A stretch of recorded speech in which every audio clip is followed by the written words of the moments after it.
সাকিব ভাইকে স্মরণ করিয়ে দেয়। টেস্ট ক্রিকেট এরকম তাণ্ডব আমরা বারবার দেখি। রাওয়ালপিন্ডিতে সাকিব ভাই যে 5টা উইকেট পেয়েছিল, আজকে নাহিদ রানা তার পুনরাবৃত্তি করেছে পাকিস্তানের বিপক্ষে। ক্যাপ্টেন হিসেবে যে রিস্কি ডিসিশন নিছে এই জায়গায়, ক্যাপ্টেন হিসেবে দুর্দান্ত একটা ডিসিশন নিয়েছে। এখানে বলা যায় যে শান্ত ভাই সাকিব ভাইয়ের ভূমিকাটাই পালন করেছে। ওভারঅল শান্ত ভাইয়ের ব্যাটিং আর হচ্ছে মিরাজ ভাইয়ের ফাইবার, নাহিদ রানার ফাইবার, যাদের নৈপুণ্যে আজকে আমরা জয়লাভ করেছি আলহামদুলিল্লাহ। এই প্লে কার্ডটা হচ্ছে মূলত আজকের এই টেস্টে দেখে মনে পড়ে গেল যে রাওয়ালপিন্ডিতে সাকিব ভাই যে 5টা উইকেট পেয়েছিল, আজকে নাহিদ রানা তার পুনরাবৃত্তি করেছে পাকিস্তানের বিপক্ষে। মনে পড়ে গেল সাকিব ভাইকে। আশা করি সাকিব ভাই বাংলাদেশে ফিরবে। ম্যাচটি আমাদের সেই সাকিব ভাইকে স্মরণ করিয়ে দেয়, কারণ ওনার টেস্ট ক্রিকেট এরকম তাণ্ডব আমরা বারবার দেখেছি এবং এই তাণ্ডব আমরা দেখতে পেয়েছি, যার ফলে আজকে আমরা ফাইনালি জিততে সক্ষম হয়েছি। অসাধারণ লাগছে এবং গ্যালারিতে আমরা সবাই খুব চেয়ার আপ করছি। শেষ টাইমে নাহিদ রানার অসাধারণ বাউন্সারগুলা, ইয়র্কারগুলা এবং তার সাথে সাথে নাজমুল হাসান শান্তর দুর্দান্ত ব্যাটিং।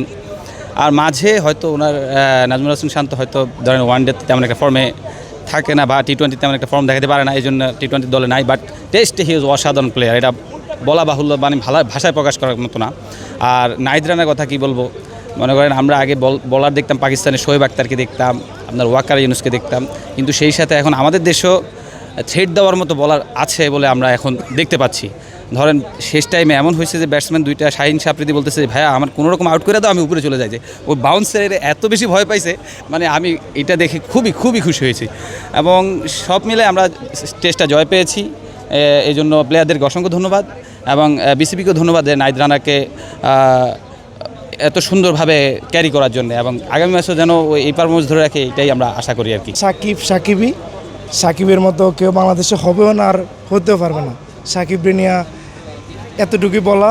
তবে রাজনৈতিক কারণে সাকিবে যা করছে অবশ্যই তার শাস্তি পাওয়া দরকার, এবং সে সব কিছু ওভারঅল শাস্তি নিয়েই আদালত প্রাঙ্গণ কিংবা রাজনৈতিক দলগুলোর সাথে কন্ট্রোভার্সি করে পরে আবার দলে ফিরবে, এতটুকুই আশা।